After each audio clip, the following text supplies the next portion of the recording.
Malam itu Glodok terasa sunyi, seolah kota tua itu menahan napas. Hujan yang turun sejak sore baru saja reda, menyisakan aroma tanah basah yang tajam dan genangan-genangan kecil di depan deretan ruko kuno yang sebagian besar sudah menarik pintu besinya. Hanya beberapa lampu neon dari papan nama toko yang masih menyala, memantulkan cahaya pucat di atas aspal jalan yang licin seperti cermin retak. Di antara toko-toko yang berjejer rapat itu, sebuah papan kecil bertuliskan, Prasetyo Elektronik, masih memancarkan sinar redup, menjadi satu-satunya denyut kehidupan di lorong yang mulai lengang. Arman Prasetyo, sang pemilik toko, adalah sosok yang mendarah daging dengan denyut nadi pasar pagi. Semua orang di sana mengenalnya. Setiap pagi, ia datang dengan deru mesin sepeda motor tuanya yang khas, membawa termos kopi buatan istrinya dan senyum yang selalu siap menyapa siapa saja, dari kuli panggul hingga pemilik toko emas di seberang jalan. Sudah lebih dari 20 tahun ia mengabdi pada sudut kecil Jakarta itu, membangun usahanya dari sebuah etalase sempit yang dulu ia sewa bersama seorang teman.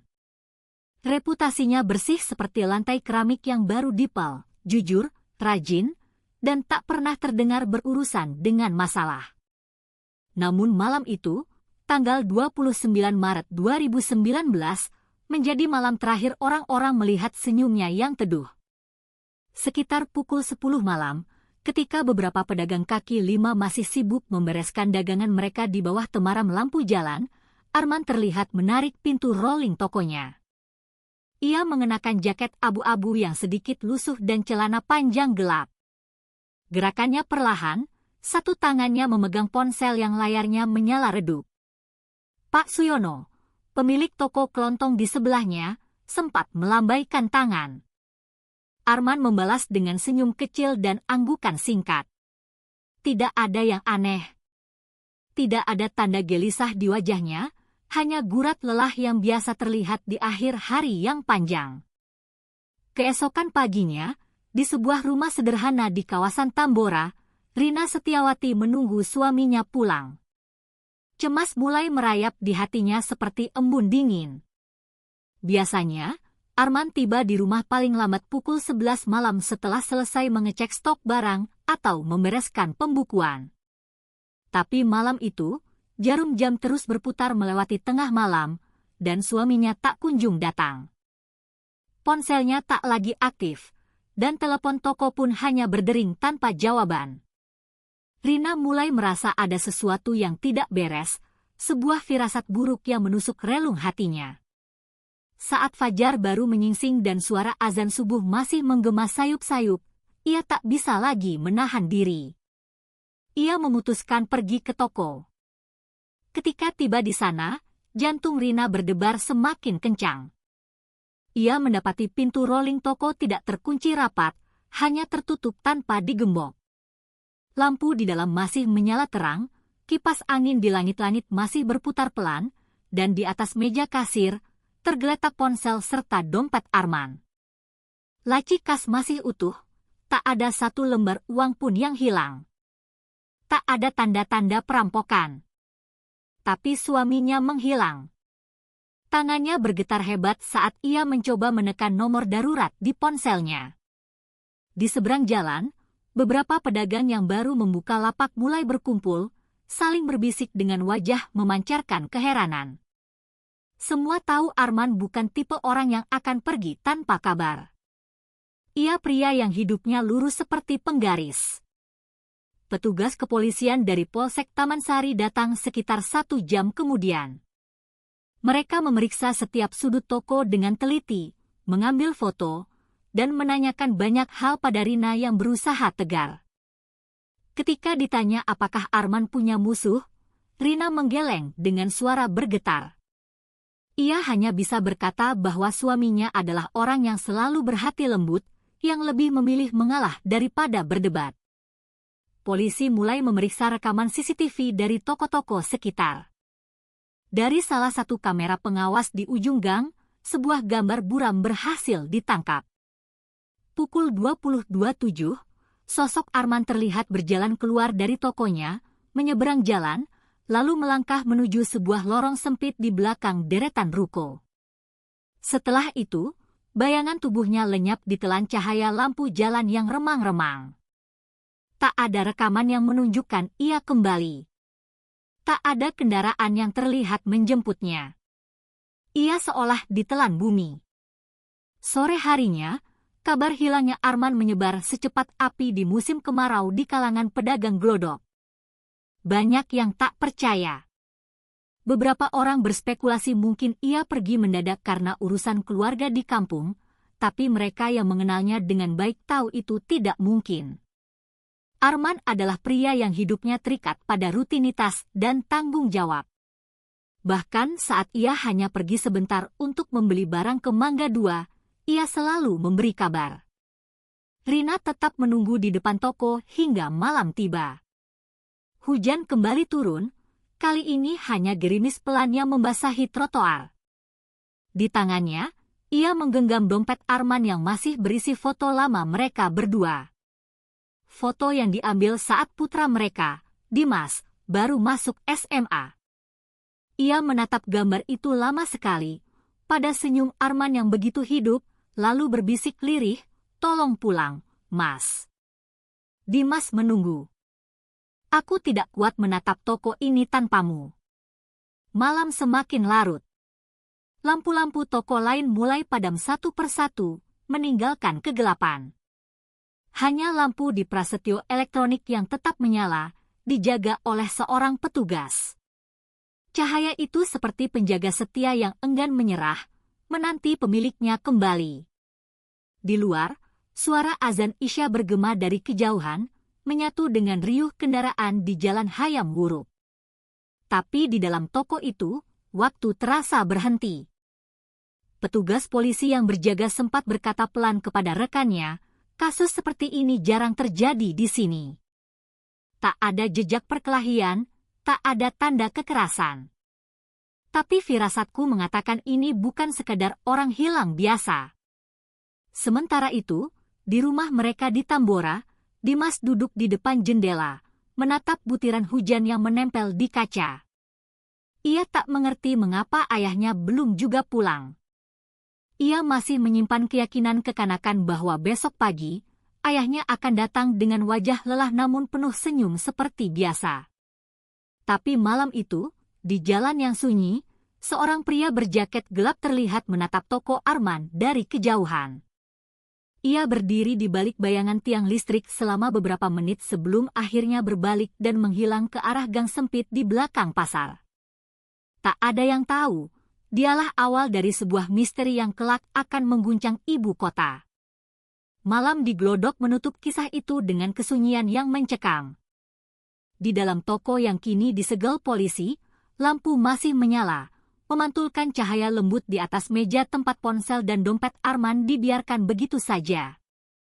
Seolah menunggu tuannya kembali untuk menjelaskan segalanya. Dan di luar sana, di tengah pekatnya aroma hujan, seseorang baru saja memulai sebuah permainan berbahaya yang akan mengubah banyak nasib. Pagi itu, udara Jakarta terasa berat dan menyesakkan. Hujan semalam masih meninggalkan jejak di jalanan, dan bau lembab bercampur dengan aroma kopi tubruk dari warung di pojok gang. Di depan toko Prasetyo Elektronik, garis kuning polisi membentang kaku, menandai awal dari hari-hari panjang yang penuh tanda tanya. Rina berdiri di sana, mengenakan kerudung abu-abu dan mata yang sembab karena semalaman tak bisa memejamkan mata. Ia menatap pintu toko yang kini tertutup rapat. Di dalam, semua barang masih tertata rapi. Televisi, speaker, dan kipas angin berdiri pada tempatnya, seolah menunggu pemiliknya datang untuk membersihkan debu di atasnya. Tak ada yang hilang, tak ada yang rusak. Hanya suaminya yang tak kembali. Beberapa tetangga berdiri tak jauh darinya, berbisik dengan suara pelan. Pak Suyono, si pemilik toko kelontong, mengusap kepalanya yang mulai botak sambil menghela napas panjang. "Semalam saya masih lihat Pak Arman menutup toko. Setelah itu tidak ada siapa-siapa yang aneh lewat. Biasanya dia pulang hampir bareng saya, Tapi entah kenapa malam itu dia kelihatannya agak lama di dalam. Kata-kata itu membuat dada Rina semakin sesak. Ia menatap jalanan yang sudah mulai ramai, berharap ada wajah yang ia kenal lewat di antara kerumunan. Tapi yang datang hanya rasa hampa yang semakin dalam. Petugas polisi datang kembali pagi itu, dipimpin oleh Komisaris Bayu Rahardian, seorang pria berusia awal 40-an dengan wajah tenang namun sorot mata tajam yang seolah bisa menembus kebohongan. Ia sudah bertugas cukup lama di Jakarta dan tahu betul bahwa setiap kasus orang hilang selalu menyimpan sesuatu yang tersembunyi di baliknya. Bayu memberi hormat kecil pada Rina, lalu berbicara dengan suara lembut yang menenangkan. "Ibu tenang saja, kami akan berusaha mencari Pak Arman secepat mungkin." Mereka mulai memeriksa ulang rekaman CCTV. Di layar kecil, tampak Arman keluar dari toko pukul 22.07, menyeberang jalan, lalu hilang di telan lorong belakang. Kamera di ujung lain tak merekam apapun setelah itu. Seolah lorong itu adalah mulut raksasa yang menelan tubuhnya. Bayu mengerutkan kening. Ia tahu wilayah itu, gang sempit yang menghubungkan Glodok ke belakang kompleks ruko lama. Banyak jalan buntu, gudang tak terpakai, dan beberapa tempat kumuh yang jarang dilalui orang di malam hari. Sementara itu, di luar garis polisi, wartawan lokal mulai berdatangan. Mereka memotret toko, mewawancarai warga, dan mengetik berita cepat di ponsel mereka yang segera menyebar di media daring. Judul-judul seperti, "Pemilik toko elektronik hilang misterius di Glodok," memenuhi halaman utama portal berita. Rina tidak menyukai keramaian itu. Ia hanya ingin suaminya pulang, tapi setiap pertanyaan yang datang terasa seperti tusukan jarum di hatinya. "Apakah ada masalah keluarga, Bu? Apakah suami ibu punya utang? Apakah ada orang yang mengancam?" Ia hanya bisa menggeleng lemah. Arman bukan orang yang suka berutang. Ia selalu hidup sederhana, bekerja keras, dan tak pernah melibatkan diri dalam urusan berbahaya. Menjelang siang, Bayu memerintahkan timnya untuk menyisir lorong belakang toko. 2 polisi dengan senter masuk ke gang yang lembab dan berbau apak itu. Dindingnya ditumbuhi lumut, air menetes dari pipa-pipa tua, dan di ujung gang terlihat sebuah pintu besi berkarat yang sudah lama tak digunakan. Mereka menemukan beberapa jejak sepatu di tanah basah, sebagian sudah tertutup oleh genangan air hujan. Salah satunya berukuran sama dengan sepatu Arman. Namun yang paling aneh adalah bercak lumpur kecil di tembok belakang toko, tepat di bawah ventilasi. Biasanya bagian itu bersih, tapi kini tampak kotor, seolah ada seseorang yang berpijak di sana lalu melangkah naik. Bayu menandainya dengan hati-hati. Firasatnya mengatakan jejak kecil itu adalah sebuah petunjuk penting. Ketika sore datang, suasana di sekitar Glodok berubah. Para pedagang yang biasanya bertahan hingga malam kini memilih menutup toko lebih awal. Mereka khawatir. Bisik-bisik mulai terdengar di antara lorong dan kedai kopi. Ada yang bilang Arman diculik karena masalah uang. Ada yang berbisik bahwa ia kabur karena urusan pribadi.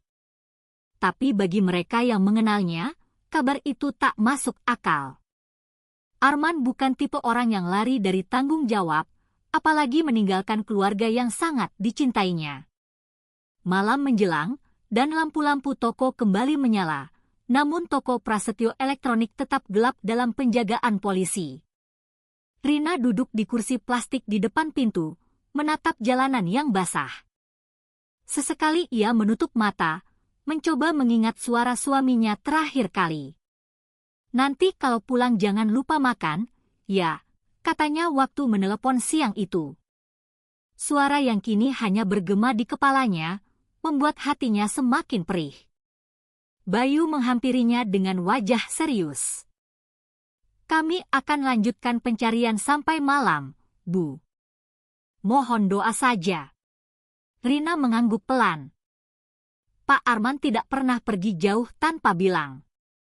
Dia pasti butuh bantuan. Saya tahu dia di luar sana menunggu. Tolong temukan dia, Pak. Ketika langit mulai gelap dan lampu jalan menyala satu persatu, sebuah mobil polisi berhenti di ujung gang. Salah satu petugas berlari menghampiri Bayu, napasnya terengah. Pak, kami temukan sesuatu di dekat saluran air belakang toko. Bayu berjalan cepat ke arah yang dimaksud.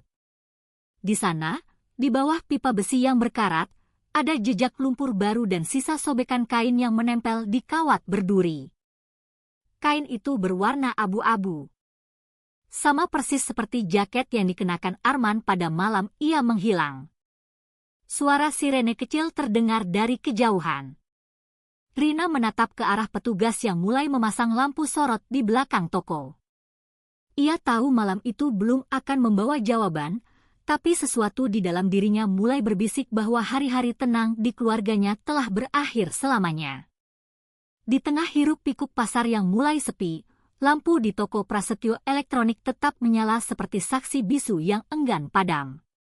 Cahaya itu menembus gelap, seolah ingin menunjukkan bahwa kebenaran masih bersembunyi di suatu tempat, menunggu untuk ditemukan.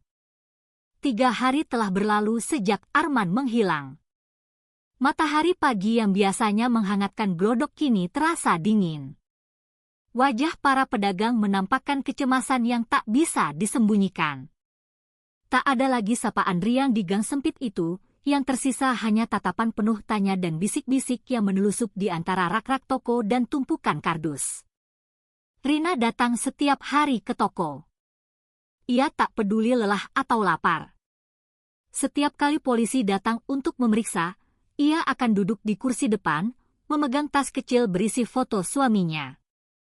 Ia menatap jalanan seolah berharap Arman akan tiba-tiba muncul di ujung sana, tersenyum dan berkata bahwa semuanya hanya salah paham. Tapi pagi itu, sesuatu yang tak diinginkan justru ditemukan. Sekitar pukul 9, 2 petugas dari Polsek Taman Sari bersama tim forensik datang membawa peralatan lengkap.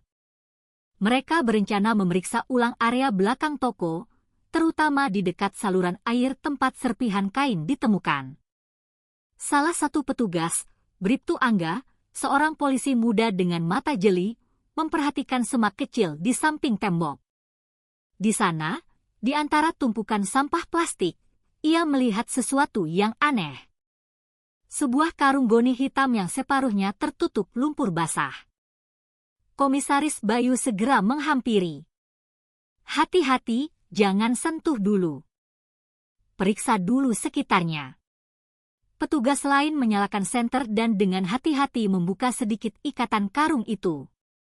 Bau anyir logam yang tajam langsung menyeruak ke udara, membuat semua orang yang ada di sana menahan napas. Di dalamnya, terlihat potongan kain abu-abu dan celana panjang berwarna gelap. Rina, yang berdiri agak jauh, langsung terhuyung. Wajahnya pucat pasi. Bayu mengangguk ke arah anak buahnya agar segera menenangkan perempuan itu. Ketika karung dibuka sepenuhnya, isinya membuat jantung semua orang seolah berhenti berdetak. Mereka menemukan satu set pakaian lengkap yang sama persis dengan yang dikenakan Arman pada malam ia hilang. Di ujung lengan jaket, terdapat noda coklat tua yang mulai mengering. Bayu memandanginya lama, lalu berkata pelan dengan suara tertahan, "Kita kirim ke lab." Segera. Rina menutup wajahnya dengan kedua tangan. Suaranya lirih dan hampir tak terdengar.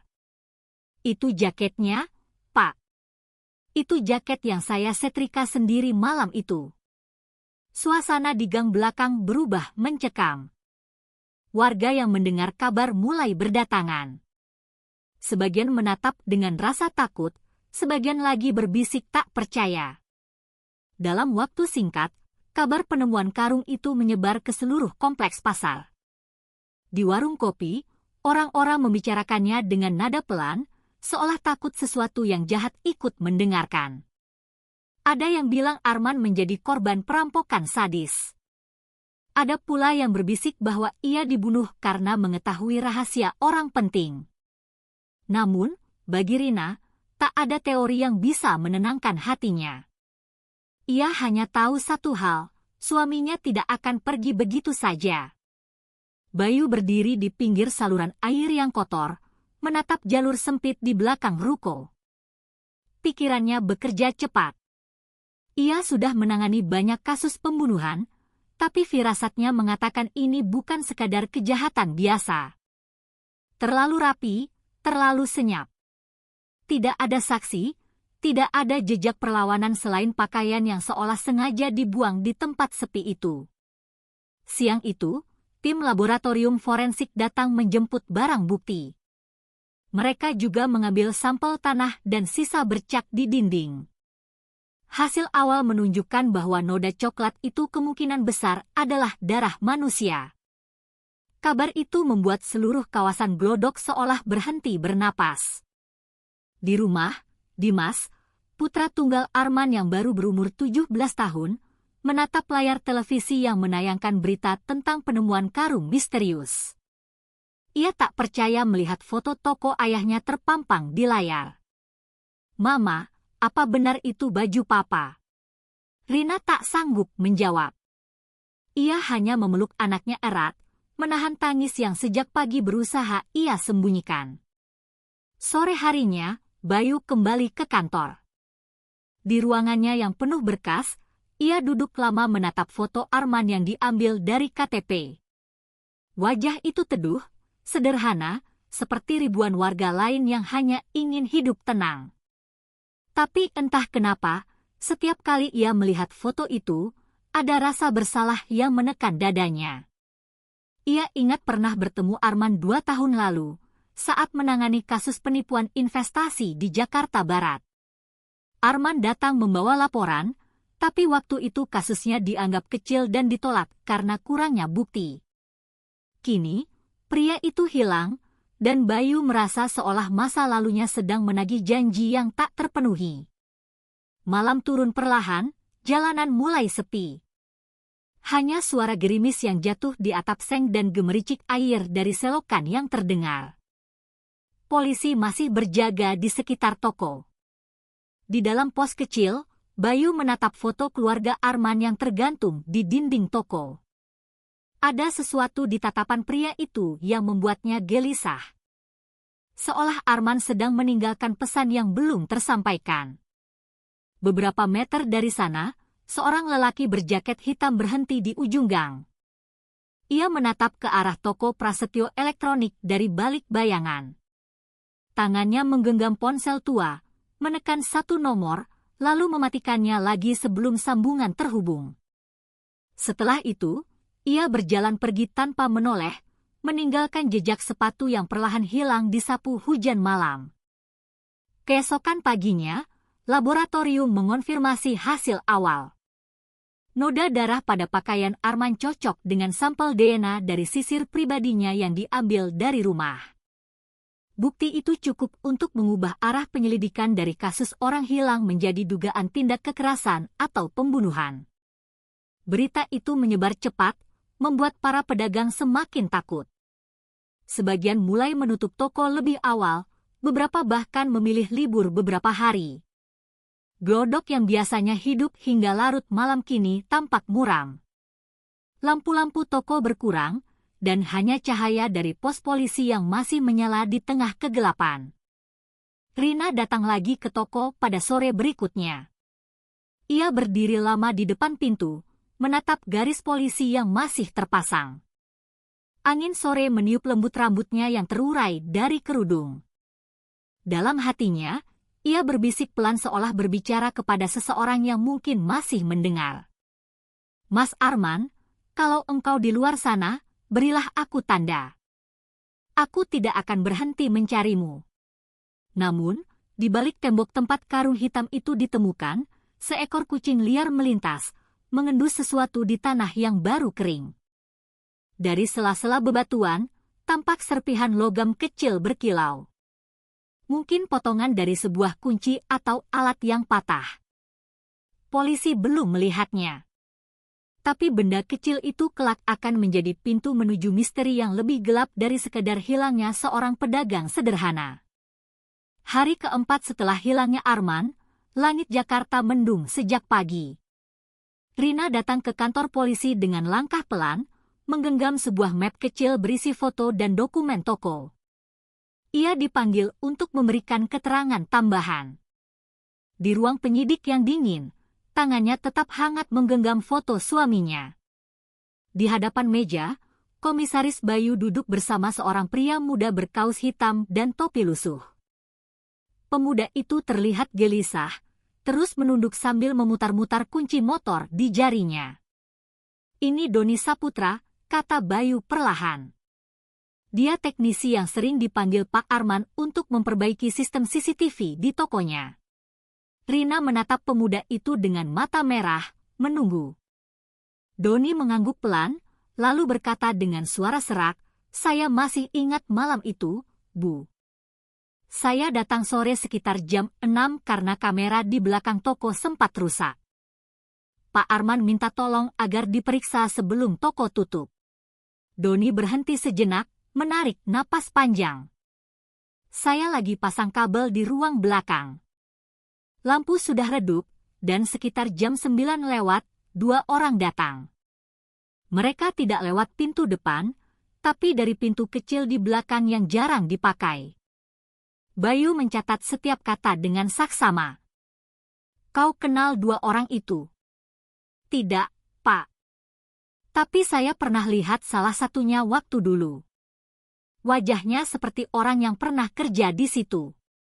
Saya ingat karena dia sering datang ambil barang." Rina menegakkan badan. "Maksud kamu Ferry Wibowo?" Doni berpikir sejenak, lalu mengangguk pelan. "Ya, Bu. Sepertinya dia." Bayu mencondongkan tubuhnya ke depan. "Lalu, apa yang kamu dengar malam itu?"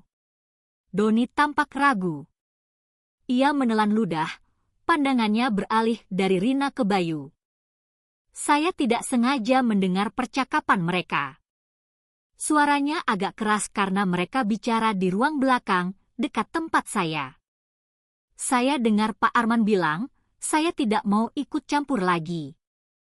Ini bukan hal yang saya harapkan." Lalu salah satu pria itu menjawab dengan nada mengancam, "Sudah terlambat. Kau sudah tanda tangan. Kalau mundur sekarang, mereka akan datang mencarimu." Ruangan mendadak hening. Rina menatap kosong ke arah dinding, bibirnya bergetar. "Tanda tangan apa maksudnya?" tanya Bayu, suaranya tajam. Doni menggeleng. "Saya tidak tahu, Pak. Saya takut keluar waktu itu. Setelah beberapa menit, saya dengar pintu belakang ditutup keras. Ketika saya keluar, Pak Arman sudah tidak ada.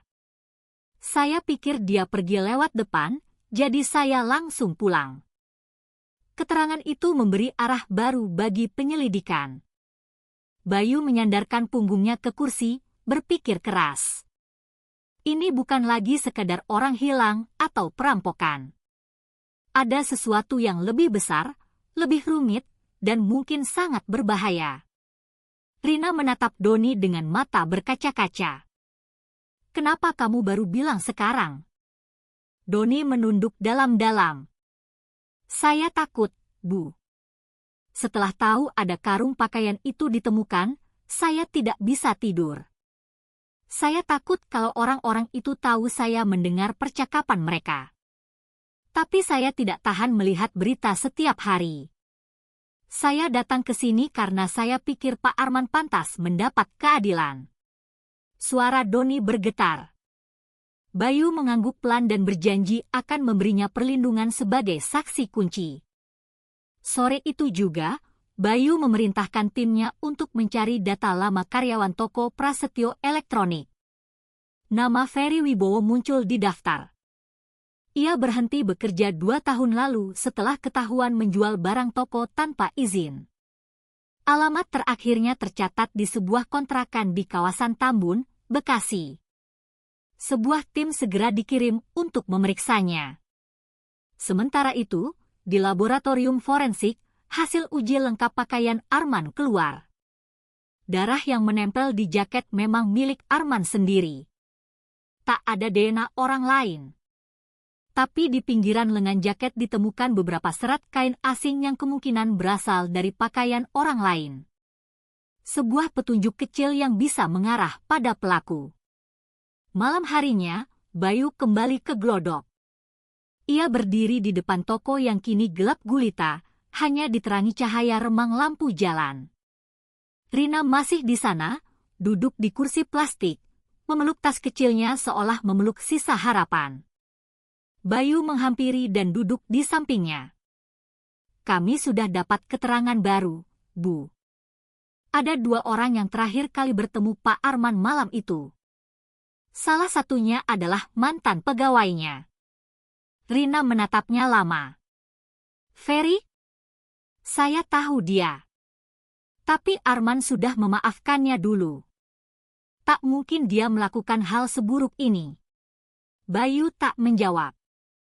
Pengalaman panjangnya sebagai polisi membuatnya tahu bahwa kebaikan masa lalu seringkali tidak cukup untuk mencegah kejahatan di masa kini. Angin malam berhembus, membawa suara langkah orang di kejauhan. Bayu menoleh ke arah gang belakang. Di sana, bayangan seseorang tampak bergerak cepat lalu menghilang di antara kegelapan. Ia sontak berdiri, menarik senter dari sakunya dan berlari kecil. Tapi saat sampai di ujung lorong, yang tersisa hanya bau lembab dan suara tikus kecil yang berlari di antara pipa-pipa tua. Rina memanggil pelan dari jauh. Pak Bayu, itu siapa? Bayu menatap lorong yang kini sepi. Entahlah, Bu. Tapi saya yakin, seseorang masih mengawasi kita. Malam itu, di bawah langit Jakarta yang berat dan muram, misteri hilangnya Arman Prasetyo semakin dalam. Di antara suara air yang menetes dari talang dan lampu toko yang temaram, tersimpan rahasia tentang 2 pria misterius dan 1 percakapan yang menjadi awal dari segalanya. Dan di suatu tempat di luar sana, seseorang tahu bahwa kebenaran mulai mendekat. Keesokan harinya, udara Jakarta terasa panas dan berat. Langit berwarna kelabu seperti ikut menahan napas atas kasus yang kian rumit. Di kantor polisi, Bayu duduk menatap tumpukan berkas di mejanya. Di atasnya, foto Arman, hasil forensik pakaian, dan transkrip keterangan Doni tertumpuk rapi. Di sisi lain, sebuah berkas baru bertuliskan Ferry Wibowo mulai menarik perhatiannya.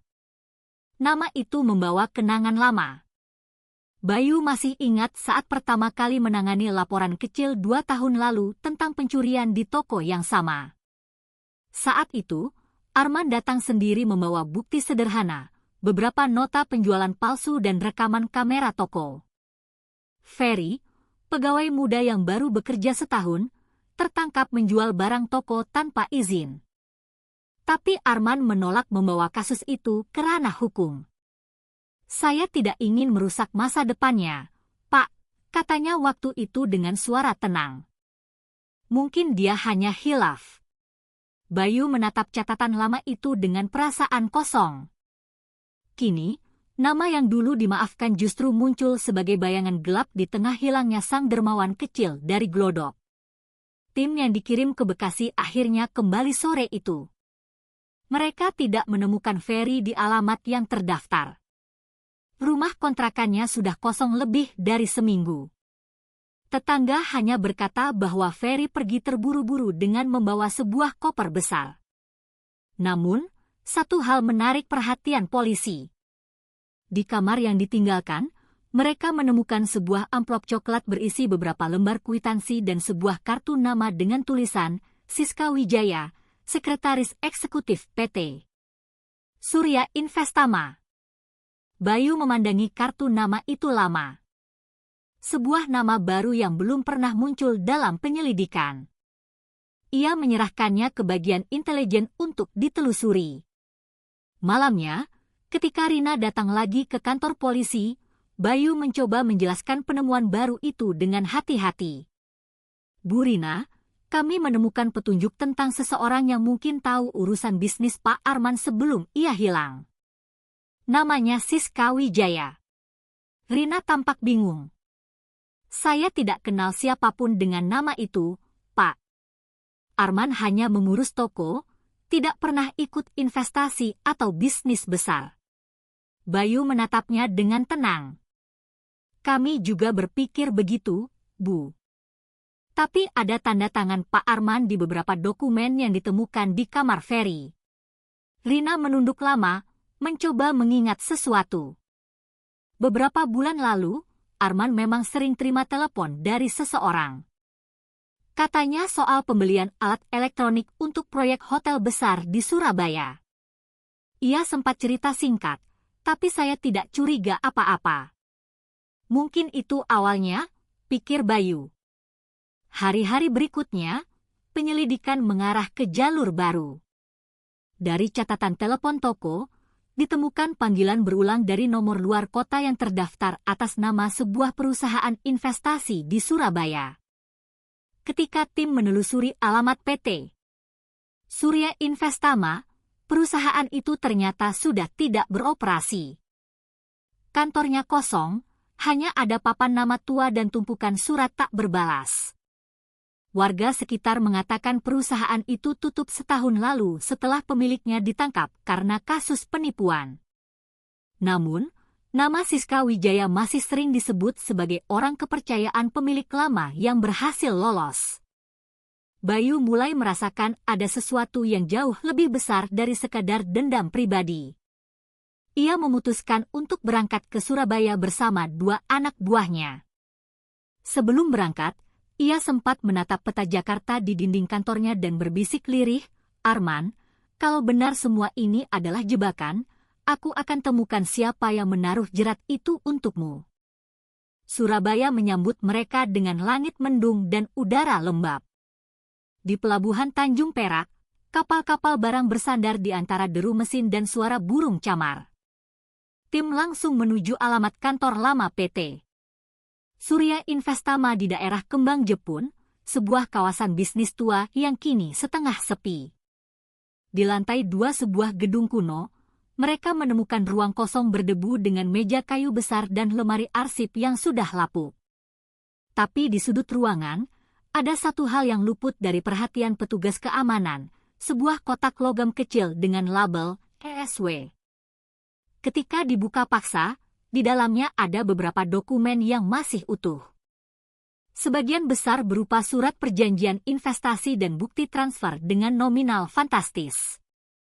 Salah satunya mencantumkan nama Arman Prasetyo sebagai pihak penyalur dana untuk proyek elektronik senilai ratusan juta rupiah. Tanda tangan di bawahnya adalah milik Arman, tapi Bayu tahu ada sesuatu yang tidak beres. Goresan tangan itu tampak berbeda, seperti hasil tiruan yang sangat ahli. Seseorang memakai nama Arman untuk transaksi besar, dan Ferry mungkin menjadi penghubungnya. Tapi siapa Siska sebenarnya? Di luar gedung, hujan turun pelan, membasahi jendela yang kotor. Bayu berdiri di depan pintu, menatap ke arah jalan yang ramai.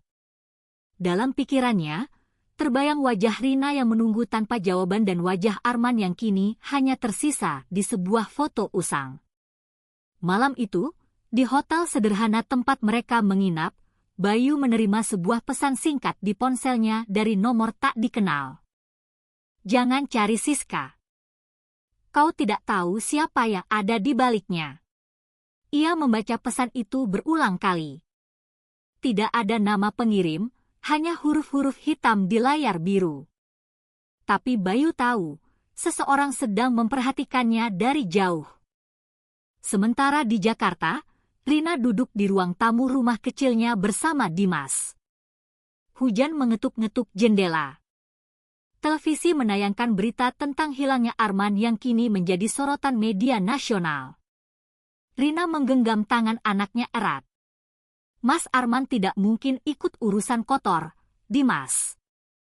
Papa selalu bilang, uang yang tidak bersih hanya akan membawa petaka. Di luar, petir menyambar, menerangi langit sesaat.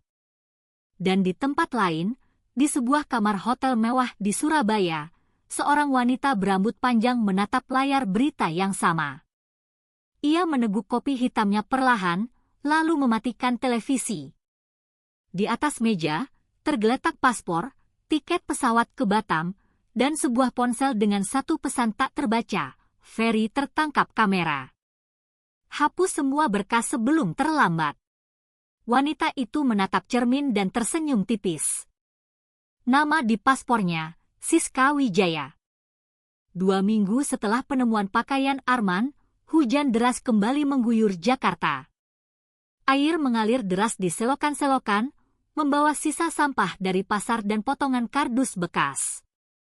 Langit berwarna kelabu pekat, seolah menyelimuti seluruh kota dengan kesedihan yang tak kunjung reda.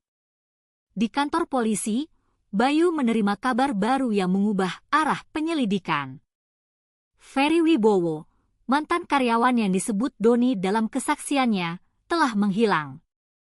Tim yang dikirim ke Bekasi melaporkan bahwa Ferry terakhir terlihat 3 hari lalu di sebuah terminal bus. Ia membawa koper besar berwarna hitam dan terlihat sangat terburu-buru. Sejak saat itu, tak ada lagi jejaknya. Nomor ponselnya tak aktif dan keluarganya pun tak tahu kemana ia pergi. Bayu menatap peta di dinding dengan dahi berkerut. Pertama Arman, sekarang Ferry. 2 orang yang terhubung dalam satu lingkaran kecil menghilang dengan cara yang nyaris sama. Ia tahu pola ini tak mungkin sebuah kebetulan. Sore itu, sebuah laporan datang dari warga di sekitar kali kecil di daerah Glodok Utara. Setelah air surut akibat hujan deras semalam, mereka menemukan benda mencurigakan yang tersangkut di antara ranting-ranting bambu. Sebuah koper hitam besar, terkunci rapat, dan mengeluarkan bau aneh. Tim forensik segera dikerahkan. Ketika koper itu diangkat ke daratan, semua orang yang ada di sana menahan napas. Beratnya luar biasa. Setelah kunci dibuka dengan alat khusus, tutupnya perlahan terangkat, menebarkan bau logam berkarat dan debu. Di dalamnya, tumpukan uang tunai pecahan 100 ribuan tersusun rapi, diapit oleh map-map berisi dokumen berstempel perusahaan investasi. Rina, yang datang ke lokasi atas permintaan Bayu, hampir tak bisa berdiri tegak. Pak Bayu, jangan-jangan itu uang milik Arman. Bayu menggeleng perlahan. Belum tentu, Bu. Tapi kalau benar, maka ini bukan sekadar penculikan. Ini sesuatu yang jauh lebih besar. Tim penyidik memotret setiap lembar uang dan dokumen sebelum membawanya ke kantor pusat. Di salah satu map, ditemukan kembali nama PT Surya Investama, perusahaan yang sama dengan kartu nama Siska Wijaya. Namun di bawahnya, tertulis nama baru, PT Cahaya Nusantara Group, dengan alamat di Batam dan tanda tangan atas nama Arman Prasetyo. Bayu menatap tanda tangan itu lama. Bentuknya sangat mirip, tapi ada perbedaan halus di huruf awal. Ia tahu mata awam tak akan melihatnya, tapi pengalamannya selama bertahun-tahun sudah terbiasa membedakan antara tangan yang menulis dengan jujur dan tangan yang meniru dengan paksa. Ketika berita tentang penemuan koper itu menyebar, suasana di Glodok menjadi semakin mencekam. Para pedagang menutup toko lebih cepat. Wartawan mulai berkeliaran di ganggang sempit, dan warga sekitar menjadi takut untuk bicara. Di warung kopi, orang-orang berbisik bahwa koper itu milik jaringan uang gelap yang beroperasi lintas kota. Ada juga yang bilang bahwa Arman hanyalah korban dari permainan orang-orang besar. Rina, di sisi lain, hanya duduk diam di depan toko setiap malam, memandangi jalan yang basah setelah hujan. Ia sudah tak peduli pada desas-desus. Yang ia tahu hanya satu, sesuatu yang mengerikan telah menimpa suaminya, dan orang-orang yang tahu kebenarannya kini lenyap satu persatu. Di ruang kerjanya, Bayu membuka satu persatu dokumen dari koper itu. Ada kwitansi besar bertanggal Februari 2019 yang menunjukkan transaksi senilai 2 miliar rupiah untuk proyek fiktif bernama Green Coast Residence. Dalam dokumen itu, Arman tercatat sebagai penyedia barang elektronik. Tapi Bayu tahu proyek itu tak pernah ada. Ia telah mencarinya di data pemerintah, tak ada izin pembangunan dengan nama tersebut. Semuanya palsu. Ia kemudian melihat stempel biru di pojok kanan bawah dokumen, PT Cahaya Nusantara Group, Batam. Di bawahnya, tanda tangan atas nama Siska Wijaya. Bayu menarik napas panjang. Perempuan ini muncul lagi, seperti hantu. Malam itu, ia menelepon rekan lamanya di Batam, seorang perwira polisi bernama Kompol Suryo. "Sur, aku butuh bantuan. Ada perusahaan fiktif di sana yang namanya muncul di kasus Glodok. Kau bisa periksa alamat PT Cahaya Nusantara Group." Suara di ujung telepon terdengar berat. "Nama itu tidak asing, Yu. 2 tahun lalu kami sempat selidiki kasus penipuan investasi dengan nama yang sama. Tapi sebelum kami berhasil menangkap siapapun, semua orang di kantor itu hilang. Kantornya dibakar habis semalam sebelum kami melakukan razia." Bayu terdiam. Ia tahu sekarang ini bukan permainan kecil. Di luar jendela, hujan kembali turun, deras dan panjang. Ia menatap air yang menetes di kaca, memantulkan bayangan dirinya sendiri. Di benaknya, muncul wajah Rina yang lelah, wajah Dimas yang kehilangan harapan, dan wajah Arman yang tersenyum di foto KTP yang warnanya mulai pudar. Suara pintu diketuk pelan. Seorang petugas muda masuk, menyerahkan hasil pemeriksaan awal dari koper. "Pak, ini aneh. Di bawah tumpukan uang, kami temukan secarik kertas kecil. Tulisannya samar, tapi masih bisa dibaca." Bayu membuka amplop plastik dan mengeluarkan kertas itu. Tulisan tangan yang bergetar itu terbaca jelas di ujungnya. Mereka datang dari Batam. S.W. Tahu segalanya. Jangan percaya siapapun. Huruf S dan W tampak ditekan kuat, seolah penulisnya ingin memastikan inisial itu tak disalahpahami. Bayu menatap tulisan itu lama, lalu menatap timnya dengan wajah serius. "Mulai malam ini, prioritas utama kita adalah menemukan Siska Wijaya." Sementara itu, di sebuah pelabuhan tua di Batam, seorang wanita berjaket panjang berjalan cepat di antara bayangan kapal-kapal barang. Di tangannya, ada sebuah koper kecil berwarna abu-abu. Ia berhenti sejenak, menatap laut yang gelap, dan berkata pelan pada dirinya sendiri, permainan baru saja dimulai. Lalu, langkahnya menghilang di antara kabut malam. Pagi di Glodok kembali diselimuti kabut lembab. Langit mendung, udara berat, dan suara burung gereja terdengar samar di antara atap-atap seng. Setelah berminggu-minggu pencarian tanpa hasil, rasa cemas mulai berubah menjadi keputusasaan. Rina hampir tak punya tenaga lagi untuk menangis. Ia datang ke toko setiap pagi, duduk di kursi kayu dekat pintu, dan hanya menatap garis polisi yang masih terpasang.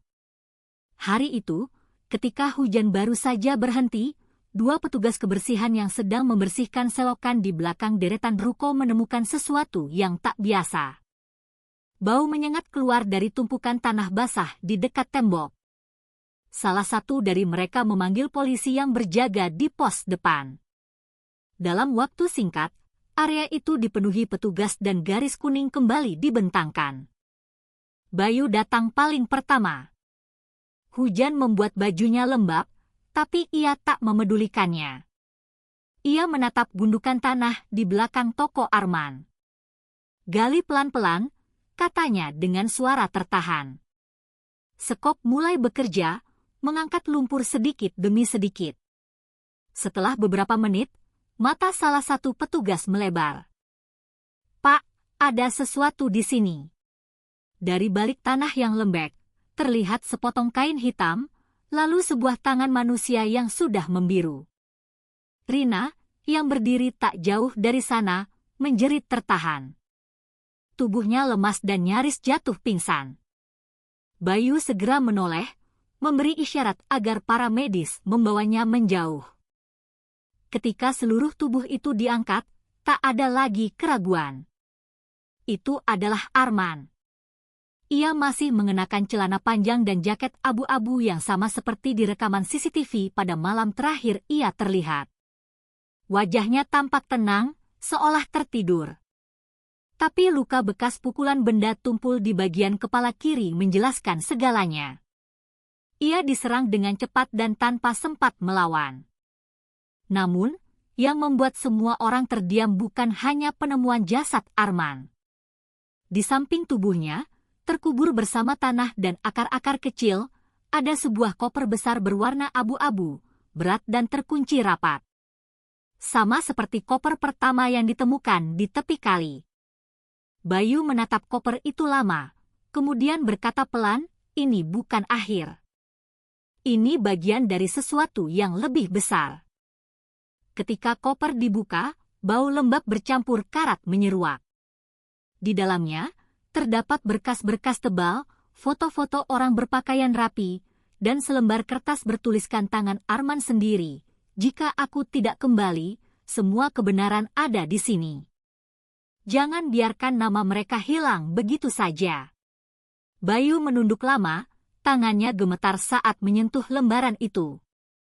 Rina, yang baru sadar dan dibawa mendekat, menatap koper itu dengan air mata yang tak berhenti jatuh. "Mas Arman, kenapa kau sendirian menanggung semua ini?" Di antara tumpukan dokumen, terdapat daftar panjang transaksi yang mencantumkan belasan nama perusahaan fiktif, lengkap dengan tanda tangan palsu, nomor rekening, dan stempel resmi. Beberapa nama perusahaan itu sama dengan yang muncul di koper pertama. Tapi di bagian bawah daftar, ada sesuatu yang membuat Bayu tercekat. Nama PT. Cahaya Nusantara Group terhubung langsung ke sebuah rekening atas nama Siska Wijaya. Salah satu lembar juga menampilkan foto sebuah rapat tertutup di sebuah hotel mewah di Batam. Ada Arman di pojok ruangan, duduk di antara dua pria tak dikenal dan seorang wanita berambut panjang yang jelas adalah Siska. Wajah Arman dalam foto itu tampak cemas, seperti seseorang yang tahu ia berada di tempat yang salah. Bayu memejamkan mata sesaat. Dalam benaknya, ia membayangkan malam terakhir Arman hidup. Mungkin ia dibawa ke belakang toko, dipaksa menyerahkan dokumen-dokumen ini. Mungkin ia melawan, mungkin ia mencoba melindungi kebenaran yang ia tahu. Dan karena itulah, ia harus dibungkam selamanya. Petugas forensik mengambil sampel dari koper dan pakaian. Mereka juga menemukan sebuah kunci kecil di saku celana Arman. Kunci itu terbuat dari besi tua dengan angka 7 terukir di gagangnya. Bayu memperhatikan benda itu dengan saksama. 7. Angka ini muncul lagi. Ia teringat sesuatu. Beberapa hari sebelumnya, Doni, si teknisi CCTV, sempat menyebutkan nomor kamera yang rusak di toko Arman, nomor 7. Semua yang berhubungan dengan angka itu selalu membawa petunjuk baru. Sore harinya, kantor polisi dipenuhi wartawan. Berita tentang penemuan jasad Arman menyebar cepat. Televisi, radio, dan media daring menampilkan foto toko dan koper misterius itu. Warga Jakarta terkejut. Sebagian berduka, sebagian lain mulai takut. Namun di tengah hiruk-pikuk berita, Bayu duduk diam di ruangannya. Di hadapannya, terbuka lembaran terakhir dari koper Arman, sebuah laporan keuangan yang menunjukkan aliran dana dari Jakarta ke Batam, lalu diteruskan ke Singapura. Jumlahnya miliaran rupiah. Di bawah laporan itu, tercantum inisial 3 orang yang sama sekali tak asing bagi dunia bisnis dan politik, SW, RG, dan seorang pejabat bernama TR. Bayu menyandarkan tubuhnya, menarik napas panjang. Ini bukan sekadar pembunuhan, katanya lirih. Ini jaringan. Rina datang ke ruangannya malam itu, membawa foto lama Arman saat pertama kali membuka tokonya. Pak Bayu, saya hanya ingin satu hal, katanya pelan. Jangan biarkan dia dilupakan sebagai korban. Arman hanya ingin hidup jujur. Bayu menatapnya dengan hormat. Saya janji, Bu. Kita akan buat mereka yang bersalah membayar semuanya. Ketika Rina pergi, Bayu tetap duduk sendirian di ruang kerja yang kini hanya diterangi lampu meja. Ia menatap foto Arman di tangannya, lalu menatap koper di lantai. Dalam hening itu, ia tahu satu hal, kebenaran yang dikubur bersama Arman akhirnya mulai naik ke permukaan. Tapi di balik semua itu, ia juga tahu masih ada tangan-tangan yang lebih besar yang berusaha menutupinya kembali. Dan di tempat lain, jauh dari Jakarta, seseorang menatap berita di televisi sambil tersenyum samar. Di mejanya, ada sebuah koper ketiga berwarna perak dengan label kecil di ujungnya, untuk yang berani membuka segalanya. Angin laut Batam bertiup lembab, membawa aroma garam dan karat besi dari kapal-kapal yang bersandar. Di pelabuhan Sagulung, pagi itu, para nelayan berteriak memanggil rekan-rekannya, mengangkat jaring yang berisi ikan dan sampah laut. Namun di antara gulungan jala, seorang nelayan tua bernama Pak Arif melihat sebuah benda besar tersangkut di karang dangkal, tak jauh dari dermaga kecil. Warnanya keperakan, ujungnya tergores, dan separuhnya tertutup lumpur laut. Ia mengira itu hanya koper bekas turis yang hanyut. Tapi begitu disentuh, dinginnya terasa aneh, berat, dan keras, seperti menyimpan sesuatu yang lebih dari sekadar pakaian. Polisi pelabuhan segera datang setelah laporan dibuat. Koper itu diangkat dengan hati-hati, disegel, dan dibawa ke markas kecil Polsek Sagulung. Berita penemuan koper ketiga langsung sampai ke Jakarta. Kurang dari 2 jam, Komisaris Bayu, yang baru saja selesai mengurus pemakaman jasad Arman, mendengar kabar itu dari radio komunikasi. Ia terdiam lama sebelum berkata pelan kepada anak buahnya, "Kita berangkat ke Batam malam ini juga." Keesokan paginya, ruang laboratorium di Batam penuh dengan ketegangan. Koper itu diletakkan di atas meja besi. Warnanya keperakan mengilap, hampir sama dengan yang digambarkan dalam catatan Arman. Di bagian atasnya, tertera tulisan samar dengan tinta hitam, untuk yang berani membuka segalanya. Petugas membuka kunci kombinasinya dengan hati-hati. Begitu tutupnya terangkat, semua orang di ruangan itu menahan napas. Di dalamnya, tersusun rapi map-map berlabel, sebuah hard disk eksternal, dan beberapa amplop coklat. Namun yang paling menarik perhatian Bayu adalah sebuah foto besar yang diletakkan paling atas. Foto itu memperlihatkan sekelompok orang duduk di meja bundar dalam sebuah ruangan hotel mewah. Ia mengenali salah satunya, Siska Wijaya. 3 orang lain berpakaian jas hitam.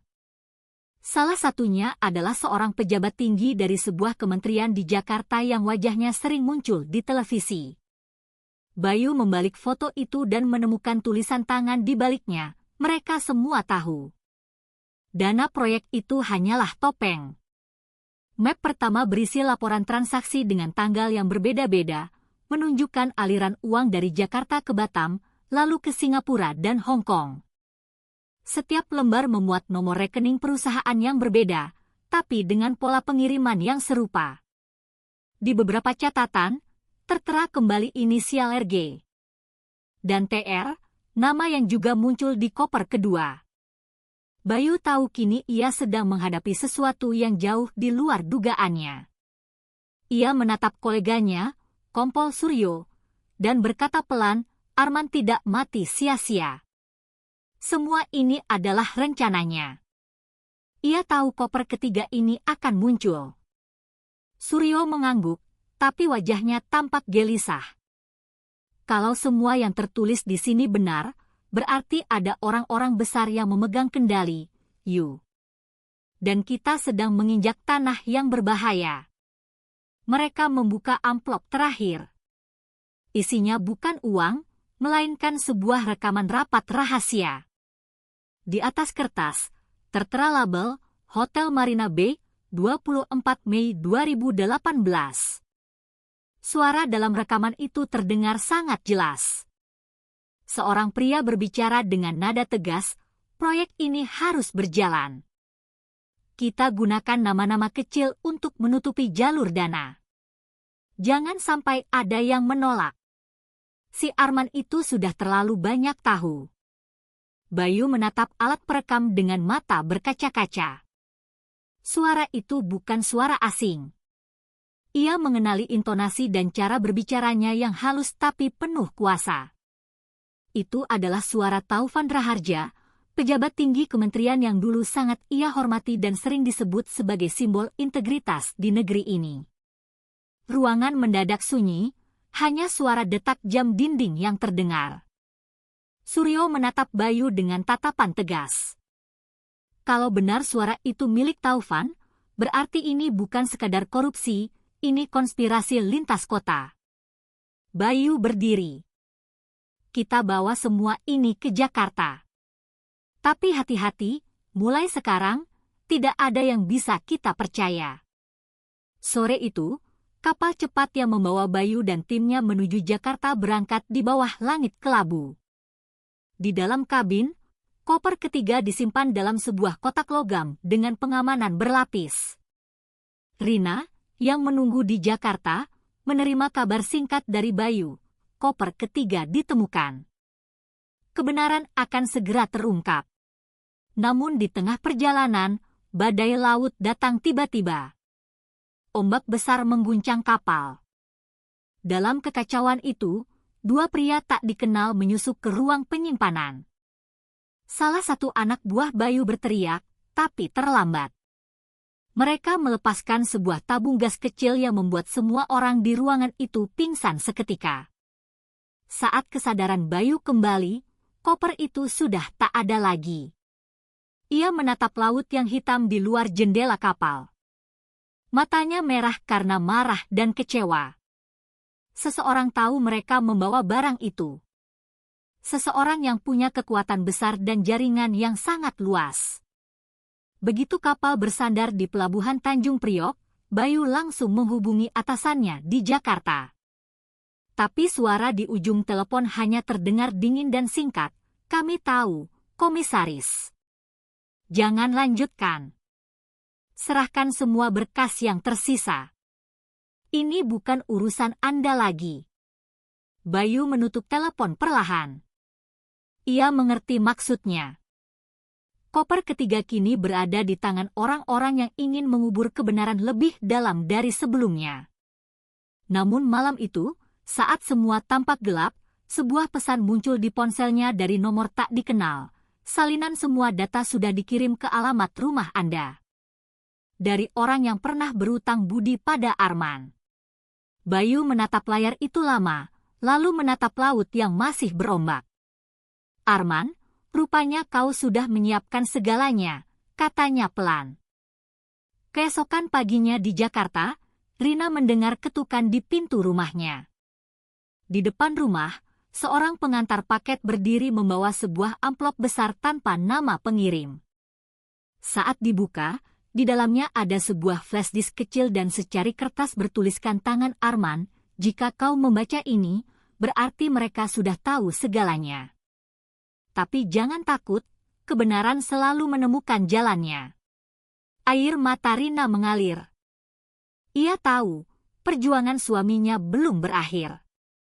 Dan entah di mana, Bayu bersumpah dalam hati bahwa koper ketiga mungkin telah dicuri, tapi isi dan maknanya tidak akan pernah hilang. Karena di setiap kertas, di setiap rekaman, ada suara yang menolak untuk diam, suara seorang pria sederhana dari Glodok yang percaya bahwa kejujuran masih layak untuk diperjuangkan. Jakarta pagi itu riuh dengan suara klakson dan sirene berita. Langit berawan, tetapi udara terasa lebih berat dari biasanya. Dari layar televisi di warung-warung kopi, wajah-wajah tegang para pejabat ditampilkan bergantian. Pembawa berita dengan nada tergesa menyampaikan kalimat yang membuat seluruh negeri terdiam. Bukti video dan dokumen yang bocor dari kasus Koper Batam kini mengarah pada keterlibatan beberapa pejabat pusat dan pengusaha besar. Rina duduk di ruang tamu rumahnya, menatap layar televisi dengan napas tertahan. Ia mengenali sebagian nama yang disebut Taufan Raharja dari Kementerian Pembangunan Nasional dan Raden Gunarto, pemilik salah satu perusahaan properti terbesar di negeri ini. Nama-nama itu juga tertulis dalam daftar transaksi yang ditemukan di koper Arman. Kini, semuanya menjadi nyata. Air matanya mengalir perlahan. Mas Arman, akhirnya dunia tahu, bisiknya pelan. Sementara itu, di kantor pusat kepolisian, sebuah ruangan besar penuh dengan wartawan, mikrofon, dan kilatan kamera. Komisaris Bayu berdiri di belakang podium bersama Kepala Divisi Reserse. Suaranya tegas, tetapi terdengar berat menahan emosi. Kami telah menerima bukti kuat berupa video, dokumen keuangan, dan rekaman rapat yang menunjukkan adanya aliran dana gelap lintas kota. Dana tersebut dikaitkan dengan proyek-proyek fiktif yang menggunakan identitas almarhum Arman Prasetyo sebagai kedok. Ruang konferensi pers mendadak riuh. Para wartawan saling berebut bertanya. Namun Bayu hanya menunduk sejenak sebelum melanjutkan, kami akan menyerahkan seluruh berkas ke Komisi Pemberantasan Korupsi untuk penyidikan lebih lanjut. Tidak ada satupun yang kebal terhadap hukum. Setelah konferensi selesai, Bayu berjalan keluar lewat pintu samping, menjauh dari keramaian. Di kantong jasnya, ia masih membawa flash disk yang dikirim secara misterius ke rumah Rina. Itu bukan salinan biasa. Di dalamnya, ada satu file video yang belum pernah ia publikasikan ke media. Ia belum berani membukanya, menunggu waktu yang tepat. Namun nasib tidak menunggu siapapun. Malam itu, saat Bayu pulang ke rumah, ia menemukan sebuah amplop putih di bawah pintu. Tidak ada nama pengirim. Di luar amplop hanya tertulis satu kalimat, jangan buka file terakhir. Itu akan membunuh lebih banyak orang daripada yang kau sangka. Bayu duduk lama di kursinya, menatap amplop itu dengan perasaan bercampur aduk. Ia tahu peringatan itu bisa jadi benar, tapi juga bisa menjadi jebakan agar ia berhenti. Dalam hatinya, suara Arman bergema, jangan biarkan mereka hilang begitu saja. Ia menyalakan komputer dan membuka flash disk itu. Ada 4 file video. 3 di antaranya sudah tayang di media dan menjadi bukti utama. Tapi file keempat, yang berjudul Pertemuan Terakhir 2019, belum pernah dibuka oleh siapapun. Ia mengkliknya dengan pelan. Layar menampilkan rekaman rapat dalam sebuah ruangan bercahaya redup. 4 orang duduk di meja bundar. Salah satunya jelas adalah Taufan Raharja. Namun, yang membuat Bayu membeku adalah sosok kelima di pojok ruangan, yang wajahnya sebagian tertutup bayangan. Pria itu berbicara dengan suara berat, kita gunakan dana itu lewat jalur perusahaan Arman. Setelah proyek berjalan, uang dikembalikan lewat properti fiktif. Tidak seorang pun akan menelusurinya. Lalu seseorang bertanya, bagaimana kalau dia menolak lagi? Pria itu menjawab dengan dingin, maka kita akan hilangkan dia, seperti yang sudah direncanakan. Bayu menatap layar tanpa bergerak. Ia memajukan video beberapa detik hingga cahaya dari proyektor mengenai wajah pria itu. Dan pada detik itu, darahnya seolah berhenti mengalir. Wajah itu adalah wajah seorang pejabat senior di Kepolisian Pusat, atasannya sendiri, Brigadir Jenderal Surya Adiputra. Keesokan paginya, berita kebocoran video itu menyebar luas.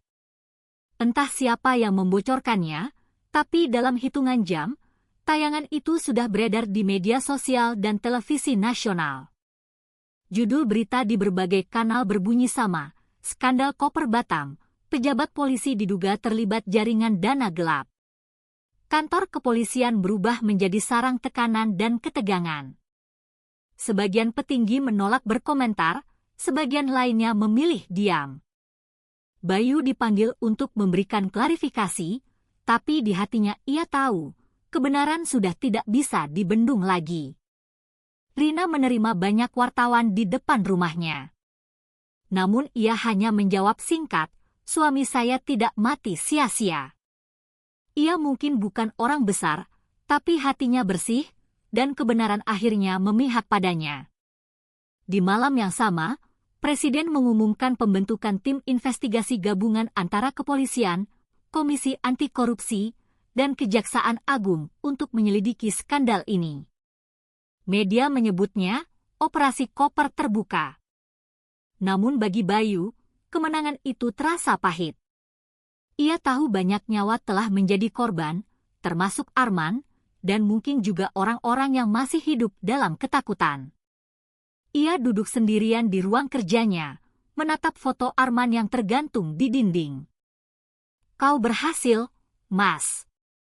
Tapi harga dari kebenaran ini terlalu mahal. Tiba-tiba ponselnya bergetar. Sebuah pesan masuk dari nomor tak dikenal. Masih ada satu koper lagi. Yang terakhir. Tempatnya sama di mana semuanya dimulai. Bayu mematung. Kata-kata itu membuat udara di ruangan seolah membeku. Ia tahu tempat itu. Toko Arman di Glodok. Tempat di mana kasus ini pertama kali dimulai. Ia mematikan lampu, mengenakan jasnya, dan berangkat malam itu juga. Di luar, hujan turun pelan, membasahi jalan-jalan tua Jakarta yang berkilau di bawah cahaya lampu. Dalam hati ia berbisik pada dirinya sendiri, kalau ini memang akhir dari segalanya, maka biarlah kebenaran membuka pintunya sendiri. Dan di kejauhan, petir menyambar, seolah langit Jakarta pun tahu bahwa kisah koper itu belum benar-benar berakhir.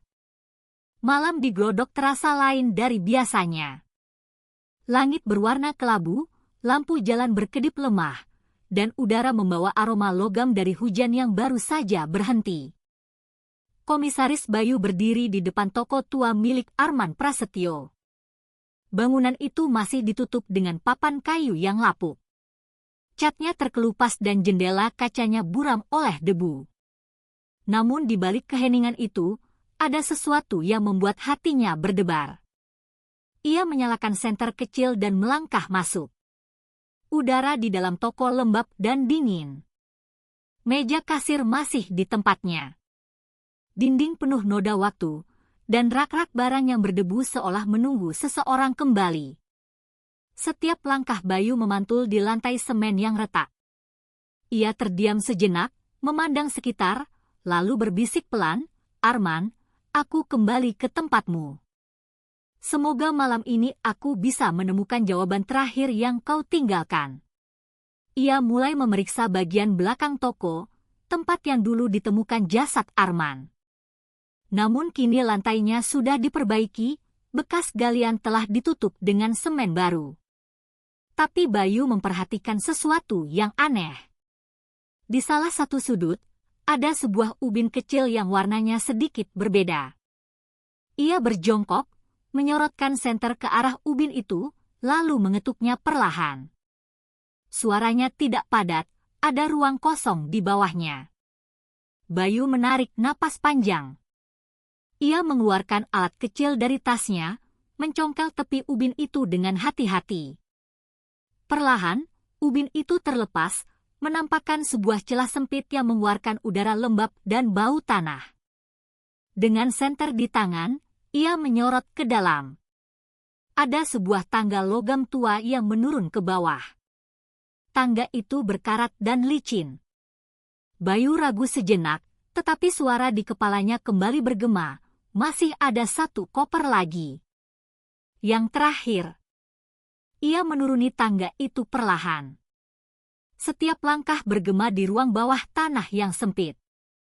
Cahaya senternya menembus kabut debu. Di ujung lorong, ia melihat sebuah pintu besi kecil yang setengah terbuka. Bayu mendorongnya pelan, engselnya berderit panjang. Ruang di balik pintu itu gelap dan dingin seperti perut bumi. Di tengah ruangan, ada sebuah meja kayu tua, dan di atasnya tergeletak sebuah benda besar yang ditutupi kain hitam. Bayu melangkah mendekat, jantungnya berdebar kencang. Ia menarik kain itu, dan di bawahnya tampak sebuah koper logam berwarna merah tua. Di sisi koper, tertulis dengan cat warna putih kata-kata yang sama seperti pesan sebelumnya, untuk polisi.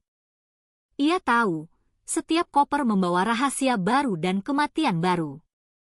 Namun kali ini, ia tidak sendiri. Di belakangnya, suara langkah kaki pelan terdengar menuruni tangga.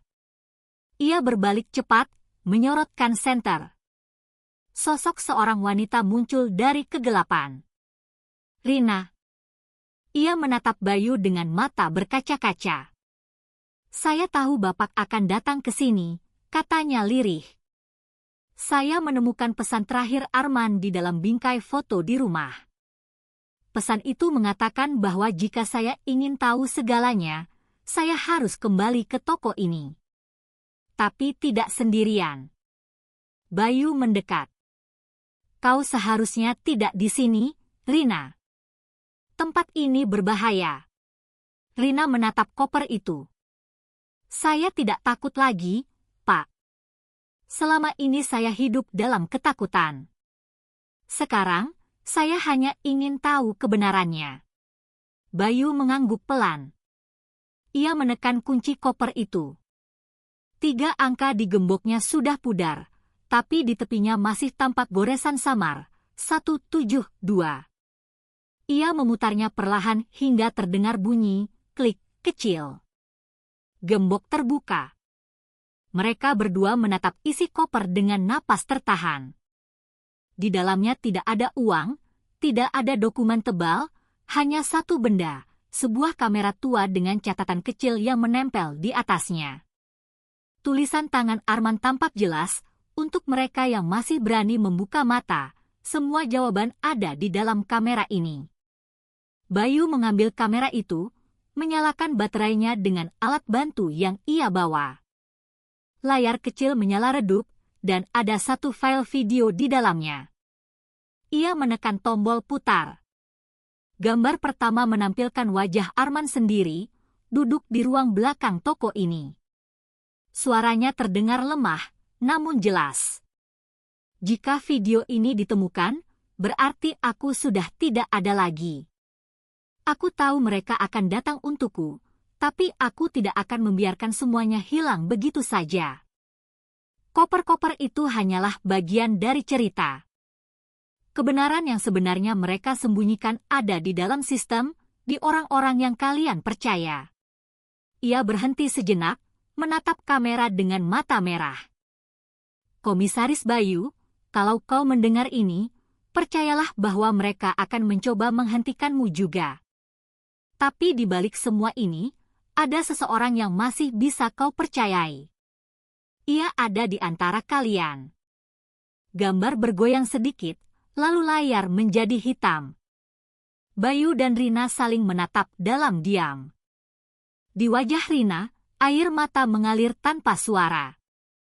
Dia tahu semua ini akan terjadi, katanya lirih. Bayu menutup koper itu perlahan, lalu berdiri. Kita harus bawa ini ke markas pusat malam ini juga. Namun sebelum mereka naik, Bayu menoleh sekali lagi ke ruangan bawah tanah itu.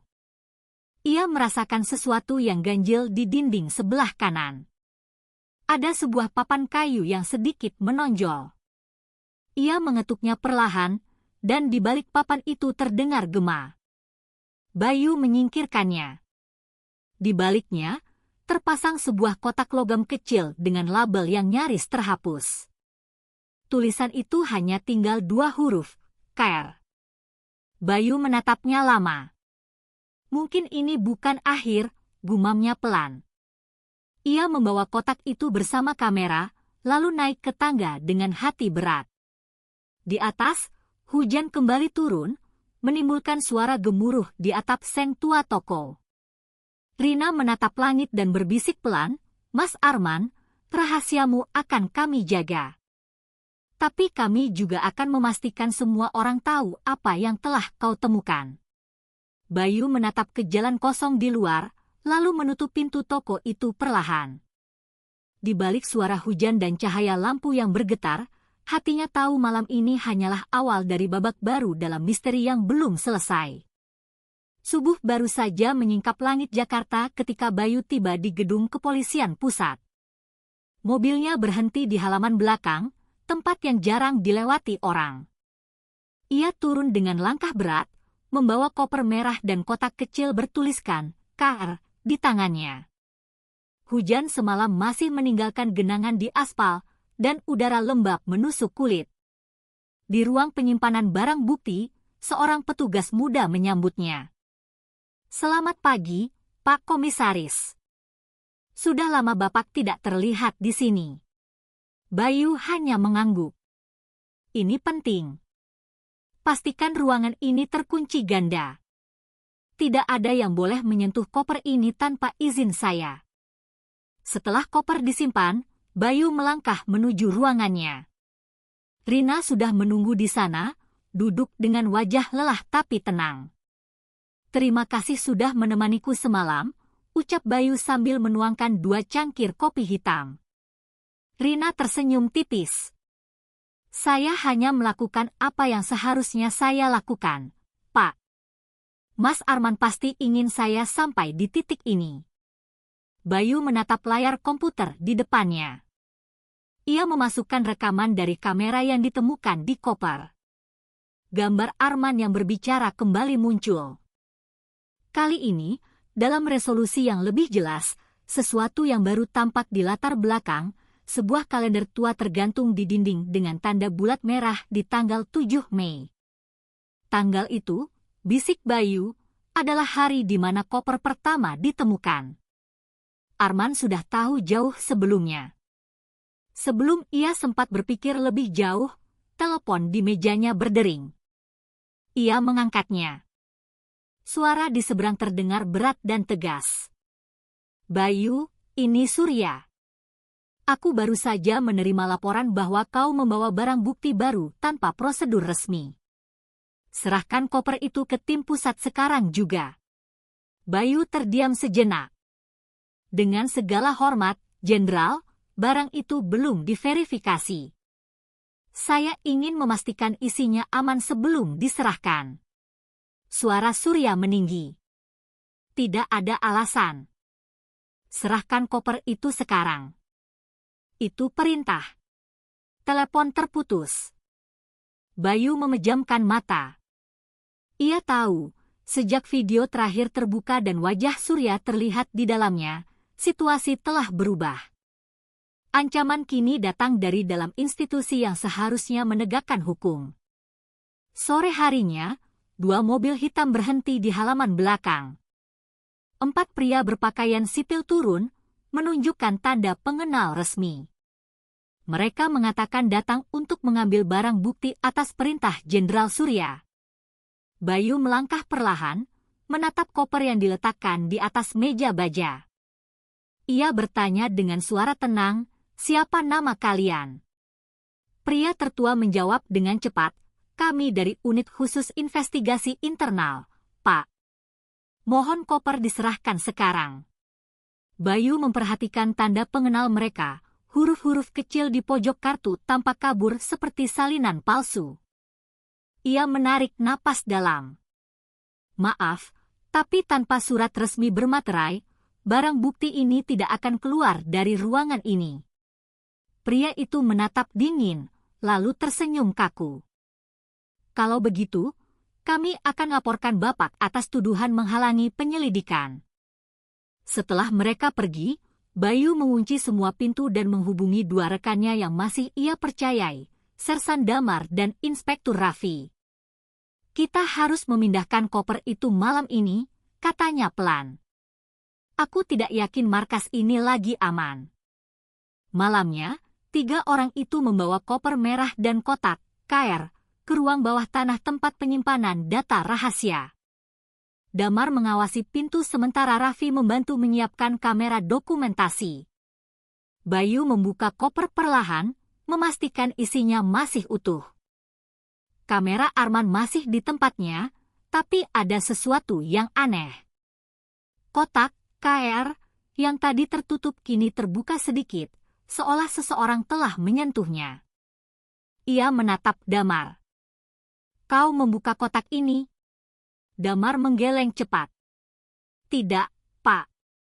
Sejak tadi saya tidak menyentuh apapun." Bayu mendekat dan mengangkat tutup kotak sepenuhnya. Di dalamnya bukan hanya logam kosong, tapi ada secari kertas kecil terlipat rapi. Tulisan di atasnya tampak tergesa tapi tegas. Mereka sudah tahu. Jangan percayai siapapun. Bayu menggenggam kertas itu erat. Ada pengkhianat di dalam timnya.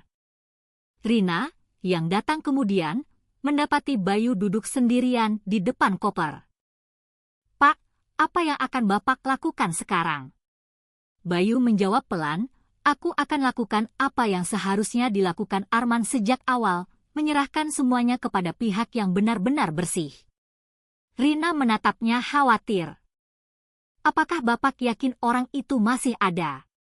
Bayu tidak menjawab. Ia hanya menatap jendela kecil di ruang bawah tanah, di mana hujan kembali turun. Kini, ia berdiri di antara dua dunia, mencoba menjaga nyala kecil kejujuran agar tidak padam.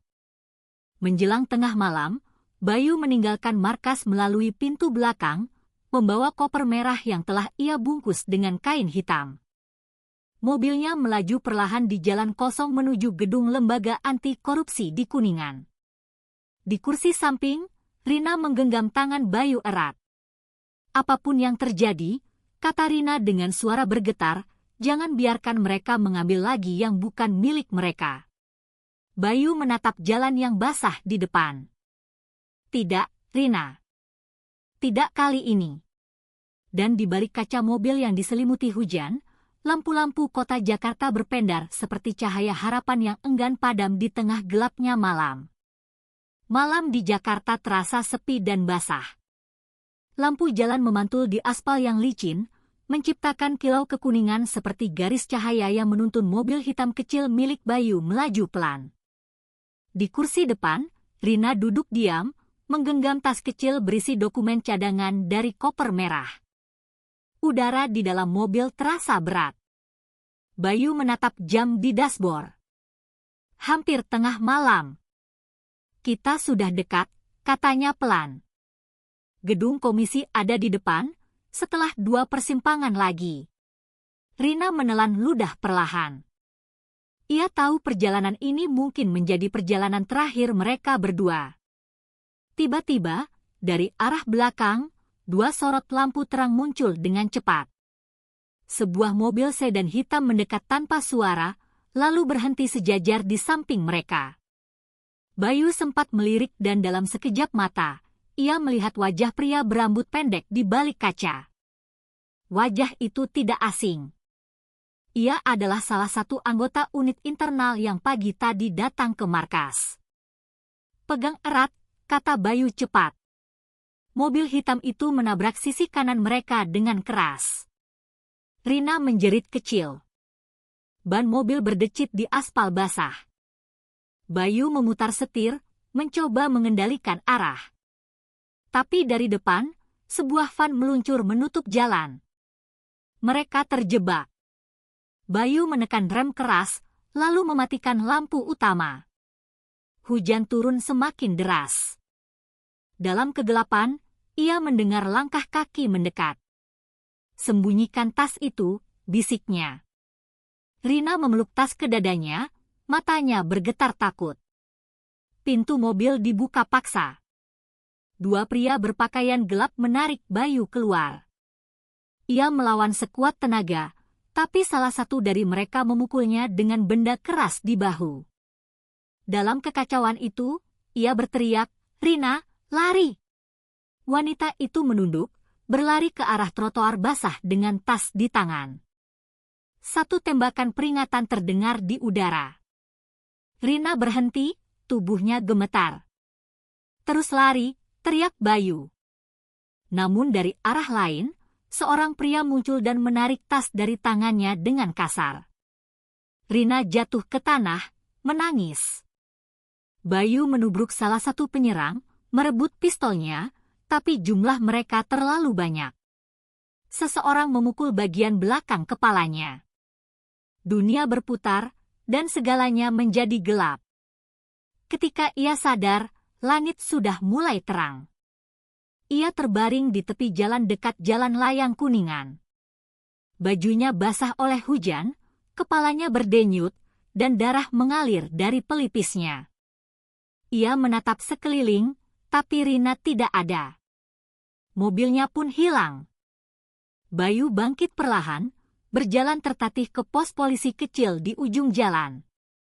Mereka menyerang, kata Bayu pendek. Koper dan saksi hilang. Segera kirim peringatan ke semua unit.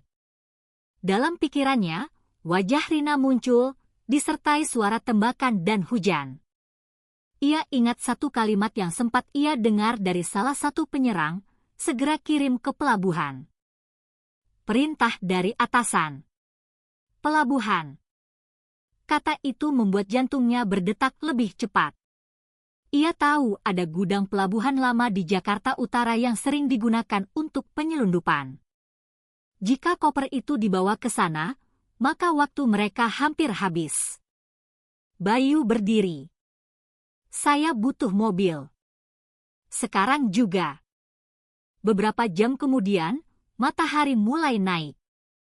Bayu tiba di kawasan pelabuhan tua Sunda Kelapa. Bau garam bercampur solar memenuhi udara. Ia berjalan di antara deretan kontainer berkarat. Dari kejauhan, terlihat dua pria memindahkan sebuah koper logam ke dalam sebuah truk. Bayu berjongkok di balik peti kayu. Koper merah itu. Ia mengenalinya, tapi sesuatu membuatnya berhenti. Di samping truk, berdiri sosok yang tidak ia sangka akan ia lihat lagi. Rina. Ia masih hidup, tetapi wajahnya pucat, tangan kanannya terikat tali plastik. Bayu menahan napas, lalu perlahan mengeluarkan pistol dari balik jaketnya. Ia tahu ia sendirian, tidak ada bantuan, tidak ada dukungan. Tapi di hatinya, suara Arman kembali terdengar, jangan biarkan mereka hilang begitu saja. Ia maju beberapa langkah, mengarahkan pistol ke udara, lalu berteriak keras, lepaskan dia. Semua orang menoleh. Salah satu pria menarik Rina ke depan sebagai tameng. Tapi Bayu sudah menekan pelatuk. Suara tembakan menggema di antara dinding-dinding besi. Kaca truk pecah. Orang-orang berlarian. Dalam kekacauan itu, Bayu berlari ke arah Rina, melepaskan ikatannya. Ayo cepat, katanya. Mereka berlari menuju sisi pelabuhan yang sepi. Di belakang, suara sirene polisi mulai terdengar. Bantuan akhirnya datang. Namun saat Bayu menoleh ke belakang, truk yang membawa koper sudah melaju keluar dari gerbang pelabuhan. Ia hanya bisa melihatnya menjauh, menjadi titik kecil di antara kabut asin laut pagi itu. Rina menatapnya lemah. Koper itu hilang lagi, Pak. Bayu menatap ke arah laut. Matanya sayu, tapi tidak menyerah. Tidak. Selama kita masih hidup, kebenaran itu belum hilang. Angin laut berhembus membawa aroma asin dan suara ombak. Di balik matahari yang mulai terbit, Jakarta tampak seperti kota yang baru terbangun dari mimpi panjang. Tapi di dalam hatinya, Bayu tahu, perang untuk kebenaran baru saja dimulai. Sore itu, langit Jakarta tampak muram, seperti menahan hujan yang tak kunjung turun. Bayu berdiri di dermaga lama Sunda Kelapa, tempat koper merah terakhir kali terlihat. Angin laut membawa aroma asin dan debu besi.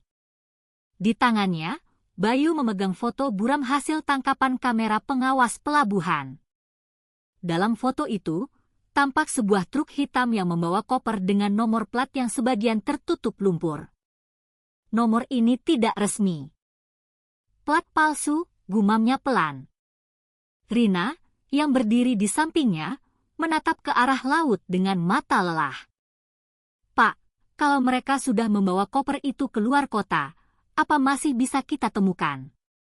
Bayu menarik napas dalam. Selama masih ada jejak, selalu ada harapan. Mereka lalu menuju kantor administrasi pelabuhan. Seorang petugas tua mengenali Bayu dan memberinya izin untuk memeriksa daftar keberangkatan truk malam sebelumnya. Setelah beberapa menit membuka buku besar yang berdebu, Bayu menemukan sebuah catatan aneh. Ada satu truk tercatat keluar sekitar pukul 2 dini hari. Tujuannya ke arah barat, menuju kawasan pergudangan Marunda. Tapi tanda tangan pengawasnya bukan milik staf pelabuhan. Hurufnya mirip, tapi ada perbedaan kecil pada setiap lengkungannya.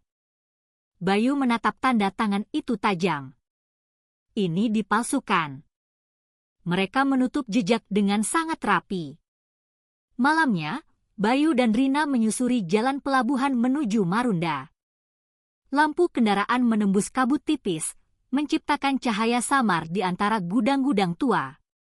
Dari jauh, mereka melihat cahaya lampu di satu bangunan besar dengan tulisan pudar di pintunya, Gudang 18.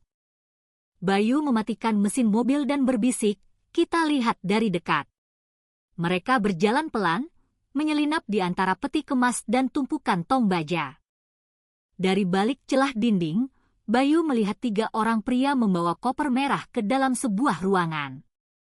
Salah satunya mengenakan jaket dengan lambang kepolisian di lengannya. Rina menatap Bayu kaget. "Pak, mereka dari tim kita." Bayu mengangguk pelan. "Aku sudah menduganya." Mereka menunggu beberapa menit sampai semua suara langkah menghilang, lalu masuk diam-diam lewat pintu belakang. Di dalam gudang, di pojok ruangan, koper merah diletakkan di atas sebuah meja. Bayu mendekat pelan. Koper masih terkunci, tapi ada cap baru di sisi sampingnya, bertuliskan huruf KRJ. Bayu mengernyit. Ia berbisik pada Rina, koper ini bukan lagi hanya milik Arman. Ini sudah menjadi bagian dari jaringan besar, KRJ, mungkin nama singkatan dari orang atau lembaga yang melindungi mereka. Tiba-tiba, terdengar suara langkah mendekat. Bayu menarik Rina ke balik rak logam.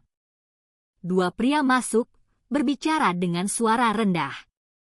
Salah satunya berkata, "Kirim laporan ke Pak Jenderal malam ini juga. Koper akan dikirim ke gedung pusat besok pagi." Setelah itu, semua beres. Pria satunya menjawab, "Kalau Bayu tahu, kita semua habis." Bayu menahan napas. Nama itu, suara itu. Ia mengenalinya. Itu adalah suara Damar, anak buahnya sendiri. Ia menutup mata sejenak, rasa kecewa menekan dadanya. Orang yang selama ini ia percaya ternyata bagian dari permainan yang sama. Rina memegang lengannya pelan. "Pak, jangan sekarang. Kita masih bisa temukan cara lain." Bayu mengangguk perlahan. Mereka mundur keluar, menyelinap kembali ke mobil tanpa suara. Di dalam mobil, Bayu hanya duduk diam. Tatapannya kosong. "Aku percaya padanya," katanya pelan. "Aku pikir Damar orang yang bersih, tapi ternyata ia hanya menunggu waktu untuk menjual kebenaran." Rina menatapnya penuh empati. "Tidak semua orang kuat menahan godaan uang dan kuasa, Pak. Tapi Bapak masih di sini, masih berjuang. Itu sudah cukup membuktikan bahwa Arman tidak mati sia-sia." Bayu menyalakan mesin mobil. "Kita tidak bisa diam. Besok, koper itu akan sampai di gedung pusat. Kalau sampai ke tangan mereka, semua bukti akan lenyap. Rina menggenggam tangannya. Apa rencana Bapak? Bayu menatap lurus ke depan. Suaranya mantap.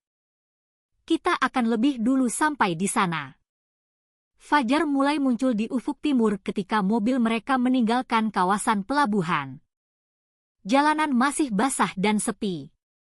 Di kejauhan, dua sorot lampu muncul perlahan. Rina melihatnya juga. Pak, mereka mengikuti kita lagi. Bayu menarik napas panjang. Tidak apa-apa. Kali ini, aku sudah siap. Ia menambah kecepatan. Udara dingin Fajar masuk lewat celah jendela. Di hatinya, bercampur aduk antara lelah dan tekad.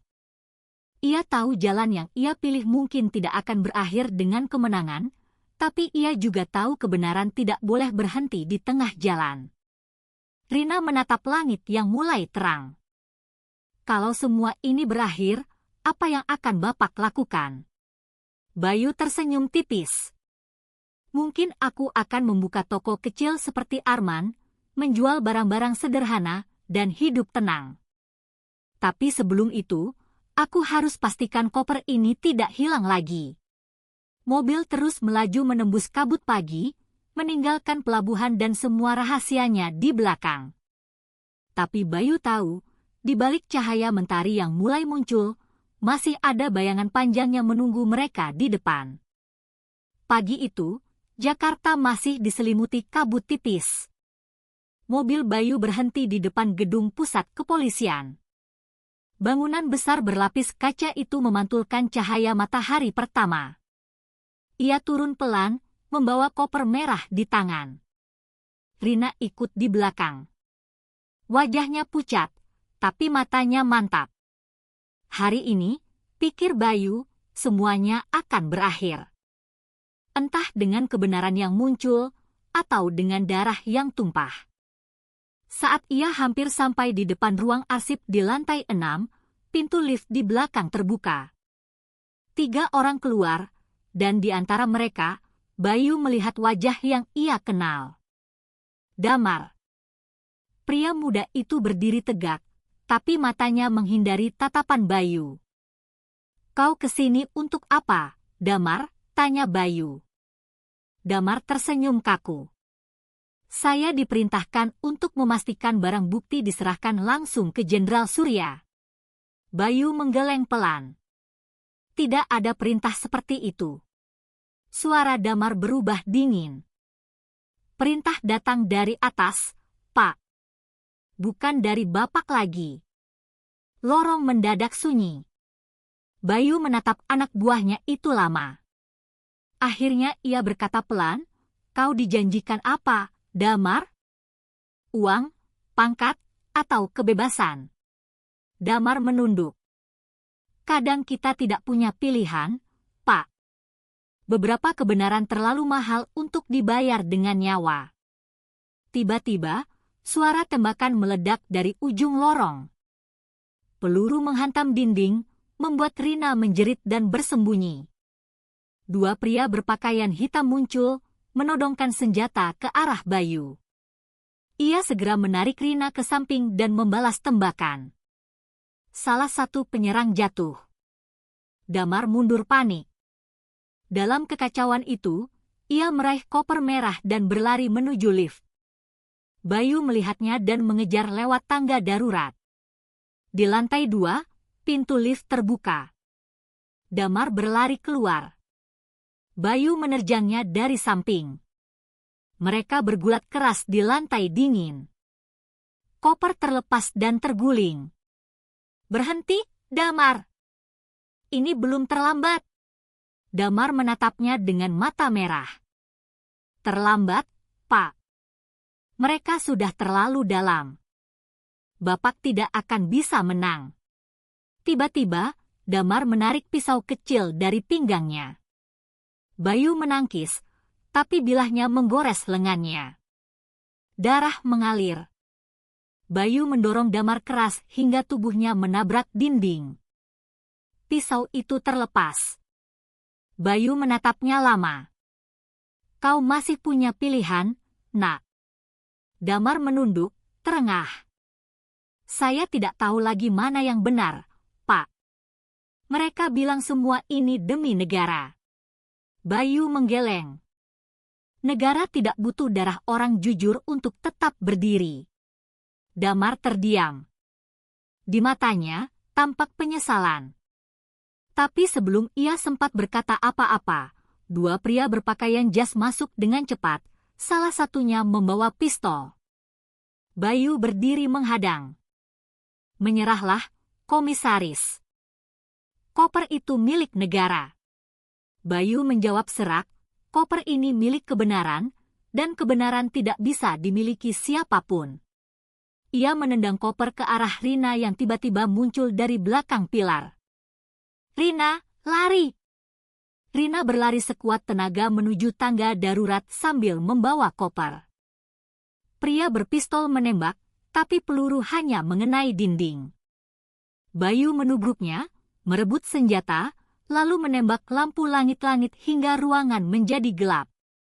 Dalam kegelapan itu, ia hanya mendengar suara langkah Rina yang semakin jauh.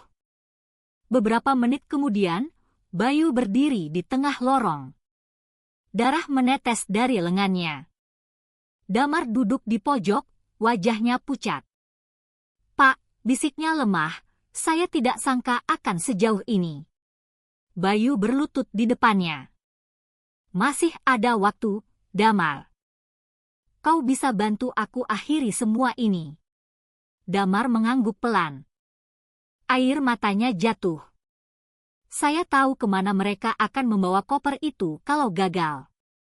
Tempat rahasia di lantai bawah gedung. Ruang arsip lama, tempat semua dokumen dibakar. Bayu menggenggam bahunya kuat. Kalau begitu, kita harus ke sana. Koper itu tidak boleh hilang lagi. Damar berdiri perlahan. Maafkan saya, Pak. Bayu menepuk bahunya. Yang penting sekarang, kita selamatkan kebenaran ini bersama. Di luar, suara sirene polisi mulai terdengar. Langit Jakarta mulai memerah di ujung sore. Dua pria yang pernah berada di sisi berlawanan kini berjalan berdampingan menuju lantai bawah, di mana api kebenaran masih menunggu untuk menyala kembali. Lorong bawah gedung pusat itu gelap dan lembab. Lampu neon di langit-langit berkelap-kelip. Di ujung lorong, ada sebuah pintu besi besar dengan tulisan lusuh, ruang arsip lama. Damar menatap pintu itu dengan wajah tegang. Di balik pintu ini semua dokumen lama dibakar, Pak. Mereka memakai ruangan ini untuk menghapus jejak sejak bertahun-tahun. Bayu menarik napas dalam. Kau siap, Nak? Damar mengangguk pelan. Saya sudah terlalu lama diam. Sekarang, saya ingin menebusnya. Mereka mendorong pintu itu bersama. Engsel berkarat berderit panjang. Udara panas menyeruak keluar, bercampur aroma logam dan abu. Di tengah ruangan, ada sebuah tungku besar yang masih menyala. Apinya berkobar pelan memakan tumpukan kertas. Dan di atas meja besi dekat dinding, koper merah itu tergeletak, tertutup debu, tapi utuh. Bayu melangkah mendekat. Ia menyentuh koper itu perlahan. Kuncinya sudah rusak, mungkin akibat benturan. Ia membuka tutupnya dengan hati-hati. Di dalamnya, selain berkas dan foto, ada sebuah catatan kecil. Tulisan tangan Arman, kini mulai pudar oleh waktu. Jika kau membaca ini, berarti aku gagal melindungi semuanya. Tapi jangan biarkan mereka menang. Kebenaran tidak butuh kekuatan, hanya keberanian untuk berdiri ketika semua orang memilih diam. Bayu menutup matanya, air matanya jatuh tanpa suara. Suara Arman seakan masih bergema di telinganya. Ia tahu, sahabatnya itu mati bukan karena keserakahan, tapi karena terlalu percaya bahwa kejujuran masih punya tempat di dunia ini. Damar berdiri di belakangnya, suaranya bergetar. Pak, kalau kita keluar dengan membawa koper ini, mereka akan memburu kita lagi. Bayu menatap api di tungku, lalu berbalik. Kalau koper ini terbakar, semua perjuangan Arman akan sia-sia. Kalau aku menyerah, artinya aku sama seperti mereka. Ia mengeluarkan ponsel, menyalakan kamera, dan mulai merekam isi koper satu persatu. Setiap dokumen, setiap tanda tangan, setiap foto. Damar ikut membantu, wajahnya serius tapi tenang. Ketika mereka hampir selesai, suara langkah berat terdengar dari tangga. Bayu menoleh cepat. Bayangan beberapa pria berpakaian hitam muncul di pintu masuk. Di depan mereka, seorang pria paruh baya dengan jas abu-abu melangkah masuk. Jenderal Surya. Suaranya tenang tapi tajam. Komisaris Bayu, aku harap kau mengerti. Negara tidak butuh orang idealis sepertimu. Yang dibutuhkan adalah kestabilan. Bayu berdiri tegak. Kestabilan tanpa kebenaran hanyalah kebohongan yang menunggu waktu untuk runtuh. Surya tersenyum tipis. Kau pikir kau bisa mengubah sistem ini? Semua ini sudah berjalan jauh sebelum kau lahir. Bayu mengangkat koper merah. Kalau begitu, biar dunia yang menilainya. Surya memberi isyarat dengan tangannya. Tembak. Peluru pertama melesat. Bayu dan Damar bersembunyi di balik meja. Suara tembakan menggema di ruangan sempit. Damar membalas tembakan, 2 pria jatuh, tapi jumlah mereka lebih banyak. Rina muncul di pintu, napasnya tersengal, membawa bantuan dari unit anti korupsi yang baru tiba. Tembakan berganti arah, kekacauan pecah. Di tengah semua itu, Damar melompat ke depan, menahan 1 peluru yang ditujukan ke Bayu. Tubuhnya jatuh di depan tungku. Bayu menatapnya dengan mata membulat. Damar, tahan sebentar, nak. Damar tersenyum lemah, darah mengalir dari bibirnya. Saya sudah cukup menebusnya, Pak. Bawa koper itu keluar, ceritakan yang sebenarnya.